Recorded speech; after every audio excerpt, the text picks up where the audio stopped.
আমাকে এবং আপনাকে দুনিয়ার জমিনে সৃষ্টি করেছেন। আল্লাহ বলেন, আমি পৃথিবীর ময়দানে মানব জাতিকে যখন সৃষ্টি করলাম, প্রত্যেকটা মানুষ আমি আল্লাহর কাছে ওয়াদা করে গিয়েছেন যে আল্লাহ দুনিয়ার জমিনে গিয়ে, পৃথিবীর ময়দানে গিয়ে আমরা শুধুমাত্র তুমি আল্লাহ এবং তোমার হাবিবের গুণগান গাবো। শুধুমাত্র তুমি এবং তোমার হাবিবের গুণগান আমরা গাবো। ভাইরে, আমি আর তুমি আল্লাহ পাকের কাছে ওয়াদা করে এসেছি। একটা কথা মনে রাখো, যিনি আল্লাহ আমাকে তোমাকে সৃষ্টি করেনেওয়ালা, সেই আল্লাহ কিন্তু আমাকে তোমাকে মৃত্যু দেনেওয়ালা। ভাই, কথা ঠিক না?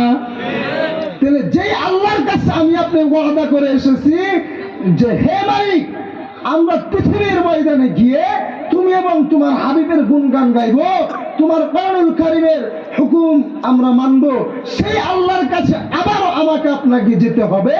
যাওয়ার পরে সেই আল্লাহ আমাকে আপনাকে আবার জিজ্ঞাসা করবে, হে আমার বান্দারা, তোমরা আমি আল্লাহর কাছে ওয়াদা করে পৃথিবীর ময়দানে গেলা, যাওয়ার পরে তোমরা কেন আমি আল্লাহকে ভুলে গেলা?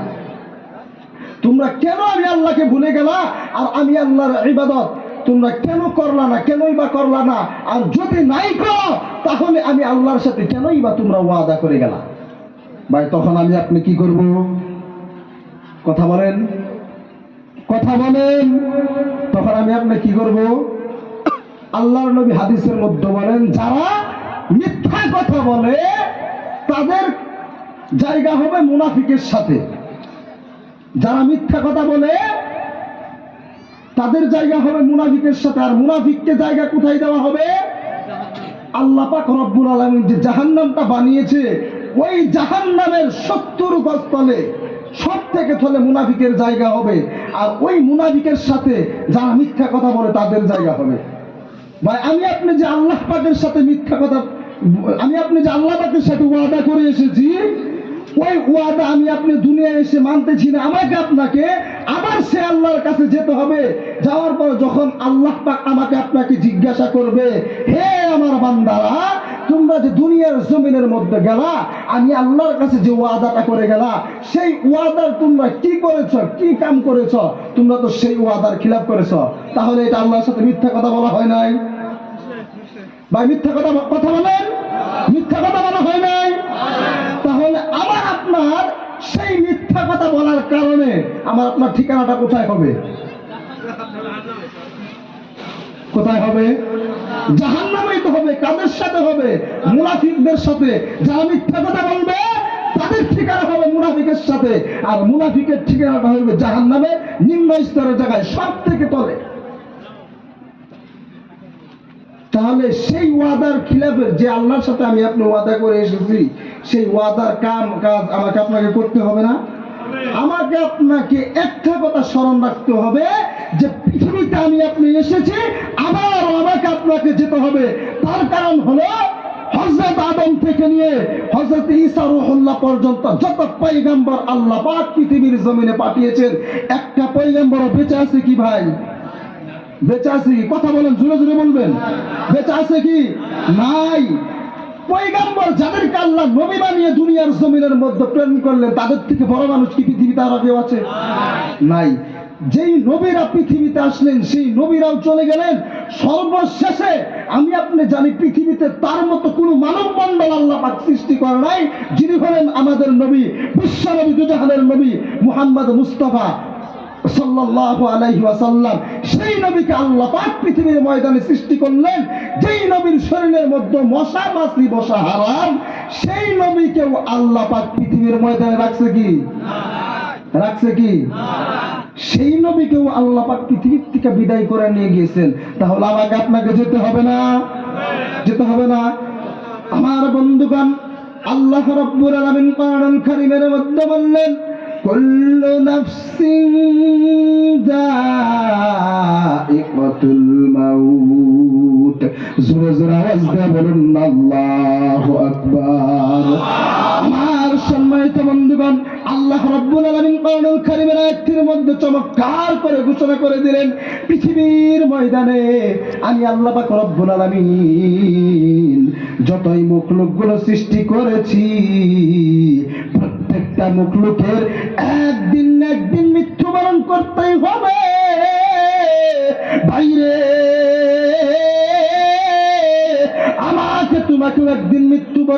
করতে হবে। তার কারণ হলো আল্লাহ রাব্বুল আলামিন হযরত আদম থেকে নিয়ে আখির নবী মুহাম্মদুর রাসূলুল্লাহ পর্যন্ত যত পয়গম্বর পৃথিবীর জমিনে পাঠিয়েছে, প্রত্যেকটা পয়গম্বর এক এক করে করে করে করে দুনিয়ার জমিন থেকে বিদায় নিয়েছে। এই জন্য ভাইরে, আমাকে তোমাকেও মৃত্যু হতে হবে। তার কারণ হলো আল্লাহর নবী বিশ্ব নবী হযরত মুহাম্মদুর রাসূলুল্লাহ সাল্লাল্লাহু আলাইহি ওয়াসাল্লাম পৃথিবীর ময়দানে হঠাৎ করে একবার অসুস্থ হয়ে গেলেন। অসুস্থ হয়ে যাওয়ার পর ওনার মেয়ে, কলিজার টুকরো মেয়ে হযরত ফাতিমাতুজ জোহরা রাদিয়াল্লাহু তাআলা আনহা নবীজির মাথার মধ্যে হাত দিয়ে বুলাইতেছে। নবীজির শীতলে বসে আছে, নবীজির শীতলে বসে বসে বসে বসে আল্লাহর নবী বিশ্ব নবীর মাথার মধ্যে হাত দিয়ে বুলায় দেয়। বন্ধুগণ আমার, আল্লাহর নবী বিশ্ব নবী হঠাৎ করে একদিন পৃথিবীর মধ্যে, জমিনের মধ্যে অসুস্থ হয়ে পড়লেন। অসুস্থ হয়ে পড়ার পর নবীজির কলিজার টুকরো মেয়ে হযরত ফাতিমাতুজ জোহরা রাদিয়াল্লাহু তাআলা আনহা, তিনি আল্লাহর নবী বিশ্ব নবী মুহাম্মদুর রাসূলুল্লাহ সাল্লাল্লাহু আলাইহি ওয়াসাল্লামের শীতলের মধ্যে বসে আছেন। বসে বসে বসে বসে হাত দিয়ে নবীজির মাথাটাকে বলিয়ে দিচ্ছে, নবীজির মাথাটাকে হাতিয়ে দিচ্ছে। আমার ভাষা বুঝতে পারছেন তো ভাই? আমার ভাষা বুঝতে পারতেছেন? জুড়ে বলেন, আওয়াজ দিয়ে বলেন। তো আল্লাহর নবীর মেয়ে ফাতিমাতুজ জোহরা রাদিয়াল্লাহু তাআলা আনহা নবীজির মাথার মধ্যে হাত দিয়ে বুলিয়ে দিচ্ছে। আমার বন্ধুগণ, এমনি সময় আল্লাহর নবীর মেয়ে হযরত ফাতিমাতুজ জোহরা রাদিয়াল্লাহু তাআলা আনহা আল্লাহর নবীকে ডাক দিয়ে বললেন, নবী গো, আপনার ঘরের দরওয়াজায় কে যেন আওয়াজ দিচ্ছে। আল্লাহর নবী বিশ্ব নবী ডাক দিয়ে বললেন, ফাতিমা,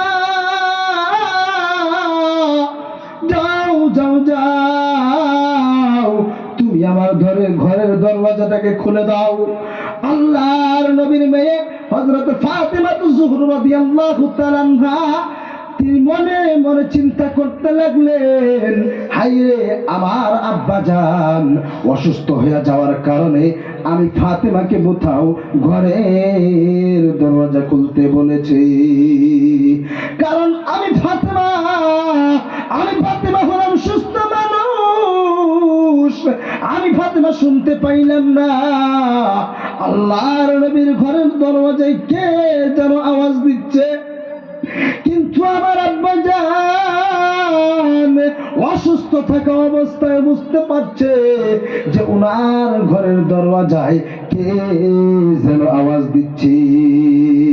আমার বন্ধুগণ, আল্লাহর নবীর মেয়ে হযরত ফাতিমাতুজ জোহরা রাদিয়াল্লাহু তাআলা আনহা চিন্তা করতে করতে করতে করতে আস্তে আস্তে করে চলে গেলেন। চলে যাওয়ার পর এখন আর দরজা খুলছে না বন্ধুরে। তখন আমার নবী, আপনার নবী, দয়ার নবী, মায়ের নবী, বিশ্ব নবী মুহাম্মদুর রাসূলুল্লাহ ডাক দিয়ে বললেন, ফাতিমা রে, তুমি কেন দরজা খুলছো না? তুমি দরজাটা খুলে দাও। আল্লাহর নবী বিশ্ব নবীর মেয়ে ফাতিমাতুজ জোহরা রাদিয়াল্লাহু তাআলা আনহা আল্লাহর নবীকে ডাক দিয়ে বললেন, আব্বাজান, আমি এই জন্যই দরজা খুলছি না, কিন্তু ফাতিমা আল্লাহর নবীকে বলতেও পারতেছে না। আমার বন্ধুগণ, আল্লাহর নবীর মেয়ে ফাতিমাতুজ জোহরা রাদিয়াল্লাহু তাআলা আনহা আল্লাহর নবীকে কিচ্ছু বলতে না পেরে আল্লাহর নবীর ঘরের দরওয়াজাটাকে খুলে দিল। ঘরের দরওয়াজাটাকে খুলে দেওয়ার পর ফাতিমাতুজ জোহরা রাদিয়াল্লাহু তাআলা আনহা ঘরের দরওয়াজাটা খুলে দেওয়ার পর উপরের দিকে তাকাইছে বন্ধুরে। এমন একটি বিশাল ভয়ঙ্কর আকৃতির একটি লোক, যেই লোকটার মাথাটা নাকি আসমানের উপরে। ভাইয়া ওই মাথার দিক থেকে আবার নিচের দিকে তাকাইছে, তাকাইয়া দেখে ওই লোকটির পা দুটো 7 তবক জমিনের নিচে। আমার বন্ধুগণ, আল্লাহর নবী বিশ্ব নবীর মেয়ে হযরত ফাতিমাতুজ জোহরা রাদিয়াল্লাহু তাআলা আনহা ওনার পা দুটোকে দেখে আল্লাহর নবীকে ডাক দেয়া বলে, আব্বা জান, এটা দেখি বিশাল একটি ভয়ঙ্কর আকৃতির লোক, যার সাথে মক্কার কোন মানুষের সাথে মিল নেই, যার সাথে মদিনার কোন মানুষের সাথে মিল নেই, যার সাথে পৃথিবীর কোন মানুষের সাথে মিল নেই। আল্লাহর নবী বিশ্ব নবী ডাক দেয়া বললেন, ও ফাতেমা, তুমি ওনাকে ঘরের ভিতরে আসতে দাও। ফাতেমা বললেন, আব্বা জান,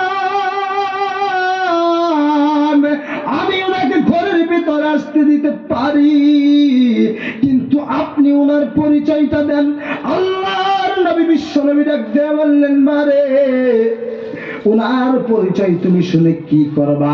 আল্লাহর নবীর মেয়ে ফাতিমা ডাক দিয়ে বললেন, আব্বা জান, আপনি যদি ওনার পরিচয়টা না বলেন, আমি ঘরের দরওয়াজা দিয়ে ওনাকে ঢুকতে দেব না, আমি দরওয়াজাটা বন্ধ করে দিলাম।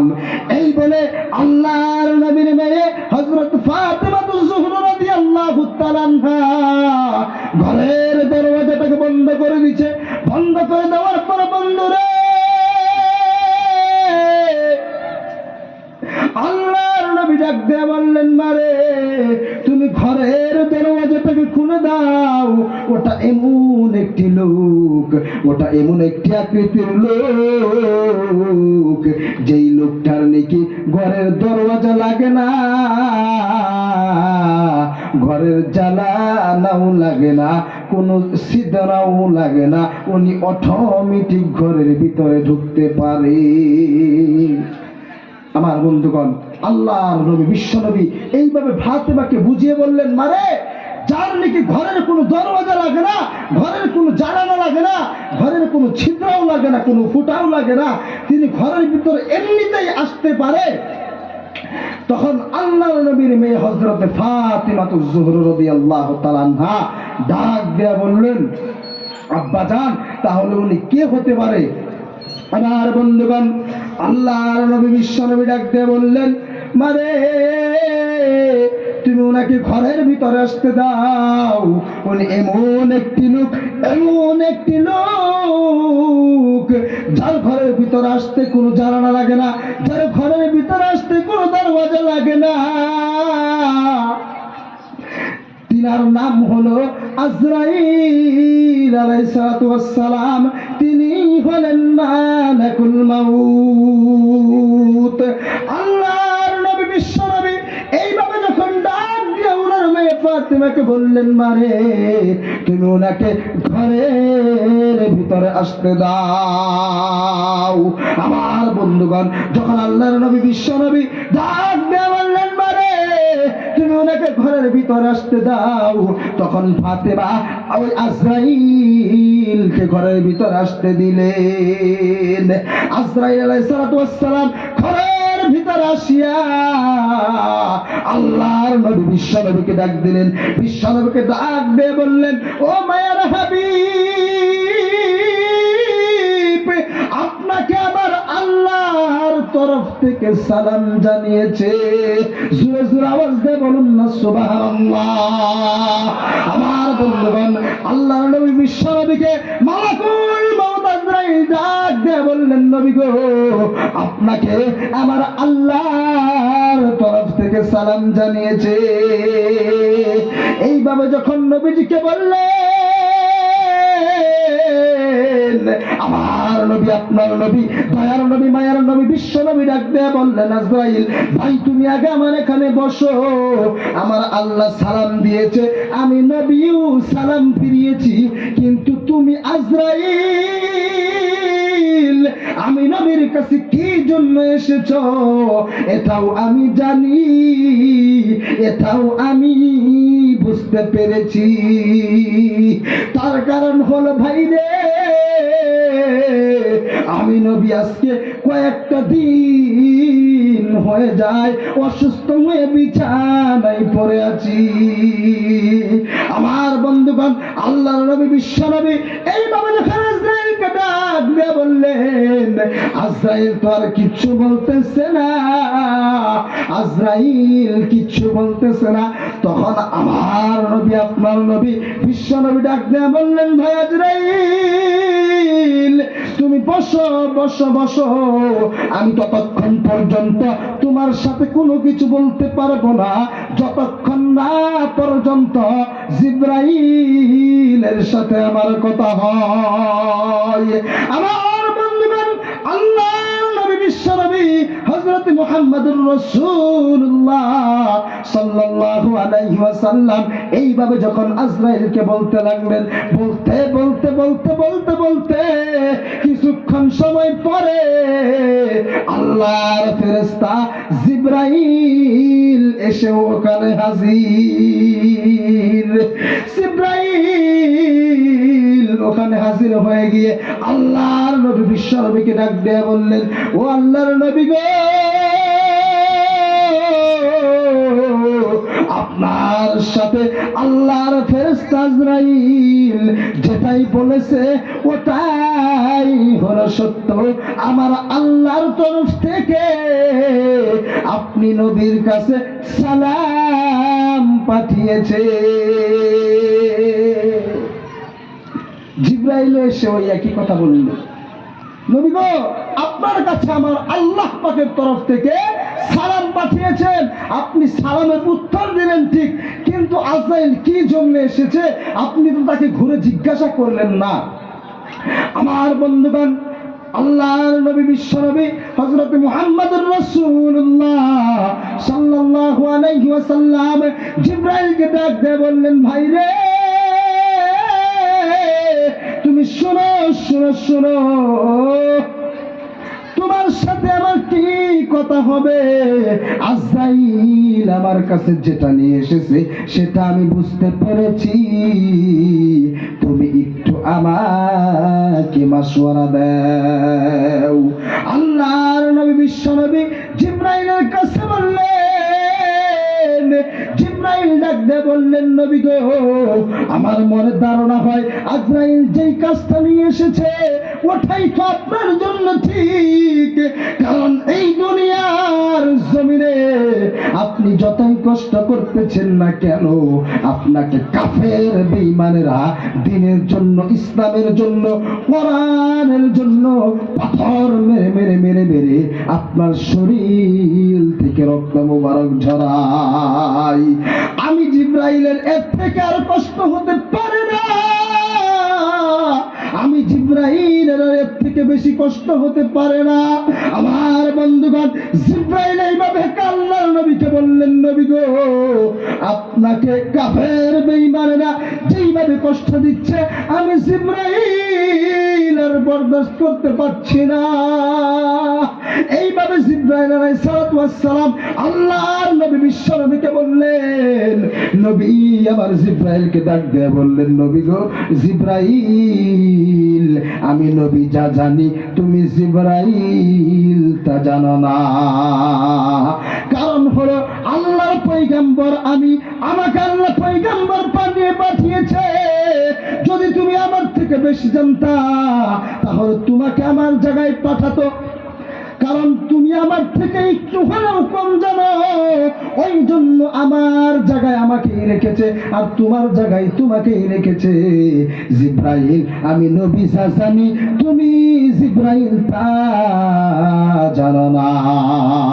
আমার বন্ধুগণ, এইভাবে আল্লাহর নবী বিশ্ব নবী মুহাম্মদুর রাসূলুল্লাহ সাল্লাল্লাহু আলাইহি ওয়াসাল্লাম জিবরাইলকে ডাক দিয়ে যখন বললেন, বলতে বলতে বলতে বলতে আল্লাহর নবী বিশ্ব নবী হঠাৎ করে চোখ দিয়ে পানি বের হয়ে গেল।